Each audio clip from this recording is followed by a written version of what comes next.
So I want to talk to you about two things tonight.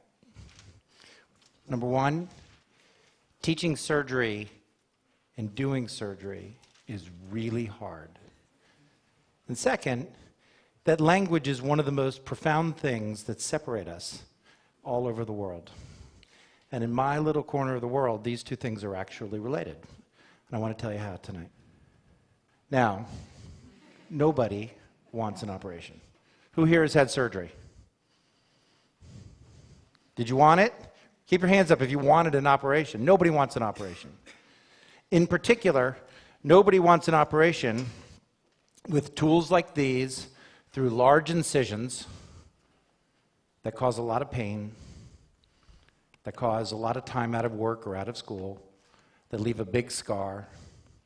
But if you have to have an operation, what you really want is a minimally invasive operation. That's what I want to talk to you about tonight.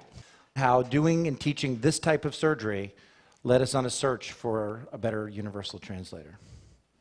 Now, this type of surgery is hard, and it starts by putting people to sleep, putting carbon dioxide in their abdomen, blowing them up like a balloon, sticking one of these sharp, pointy things into their abdomen. It's dangerous stuff. And taking instruments and watching it on a TV screen. So let's see what it looks like. So this is gallbladder surgery. We perform 1 million of these a year in the United States alone. This is the real thing. There's no blood. And you can see how focused the surgeons are, how much concentration it takes. You can see it in their faces. It's hard to teach, and it's not all that easy to learn. We do about 5 million of these in the United States and maybe 20 million of these worldwide. All right, you've all heard the term, he's a born surgeon. Let me tell you, surgeons are not born. Surgeons are not made either. We have no little tanks where we're making surgeons. Surgeons are trained, one step at a time. It starts with a foundation, basic skills. We build on that, and we take people, hopefully, to the operating room where they learn to be an assistant. Then we teach them to be a surgeon in training. And when they do all of that for about 5 years, they get the coveted board certification. If you need surgery, you want to be operated on by a board-certified surgeon. You get your board certificate, and you can go out into practice. And eventually, if you're lucky, you achieve mastery. Now, that foundation is so important that a number of us from the largest general surgery society in the United States, SAGES, started in the late 1990s a training program that would assure that every surgeon who practices minimally invasive surgery would have a strong foundation of knowledge and skills necessary to go on and do procedures. Now, the science behind this is so potent that it became required by the American Board of Surgery in order for a young surgeon to become board certified. It's not a lecture, it's not a course, it's all of that plus a high-stakes assessment. It's hard. Now, just this past year, one of our partners, the American College of Surgeons, teamed up with us to make an announcement that all surgeons should be FLS certified before they do minimally invasive surgery. And are we talking about just people here in the US and Canada? No, we just said all surgeons.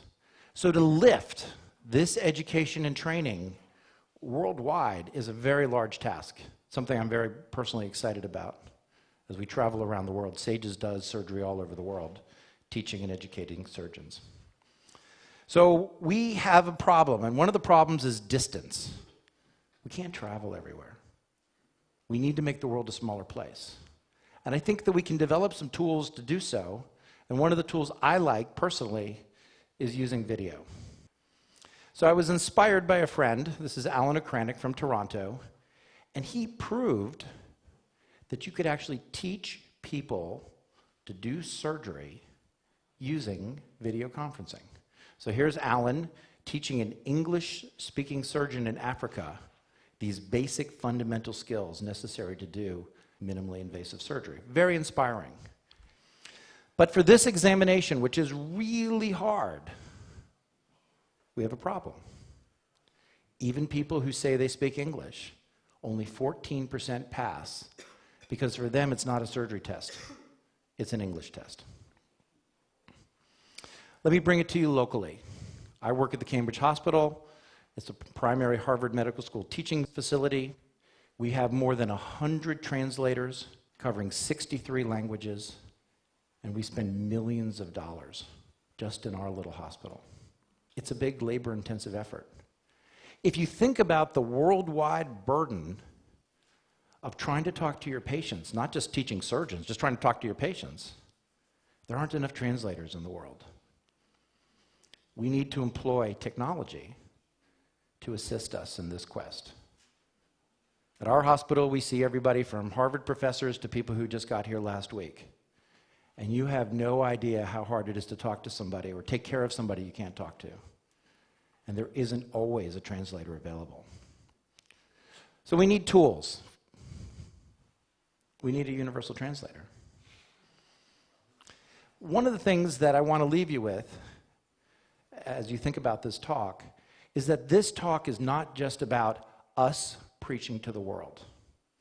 It's really about setting up a dialogue. We have a lot to learn. Here in the United States, we spend more money per person for outcomes that are not better than many countries in the world. Maybe we have something to learn as well.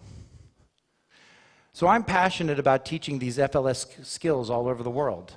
This past year, I've been in Latin America, I've been in China, talking about fundamentals of laparoscopic surgery. And everywhere I go, the barrier is, we want this, but we need it in our language. So here's what we think we want to do. Imagine giving a lecture and being able to talk to people in their own native language simultaneously. I want to talk to the people in Asia, Latin America, Africa, Europe, seamlessly, accurately, and in a cost-effective fashion using technology. And it has to be bidirectional. They have to be able to teach us something as well. It's a big task. So we looked for a universal translator. I thought there would be one out there. Your web page has translation, your cell phone has translation, but nothing that's good enough to teach surgery. Because we need a lexicon. What is a lexicon? A lexicon is a body of words that describes a domain. I need to have a healthcare lexicon. And in that, I need a surgery lexicon. That's a tall order. We have to work at it. So let me show you what we're doing. This is research, can't buy it. We're working with the folks at IBM Research from the Accessibility Center to string together technologies to work towards the universal translator. It starts with a framework system where the surgeon delivers the lecture using a framework of captioning technology. We then add another technology to do video conferencing, but we don't have the words yet, so we add a third technology.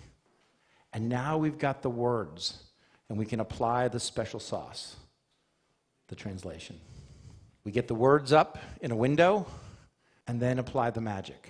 We work with the fourth technology.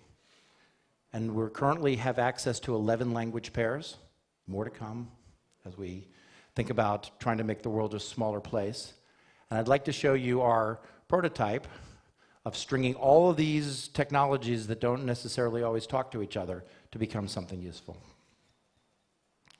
Fundamentals of Laparoscopic Surgery. Module 5, Manual Skills Practice. Students may display captions in their native language. If you're in Latin America, you click I want it in Spanish button, and out it comes in real time in Spanish. But if you happen to be sitting in Beijing at the same time, by using technology in a constructive fashion, you could get it in Mandarin, or you could get it in Russian, on and on and on, simultaneously without the use of human translators. But that's the lectures.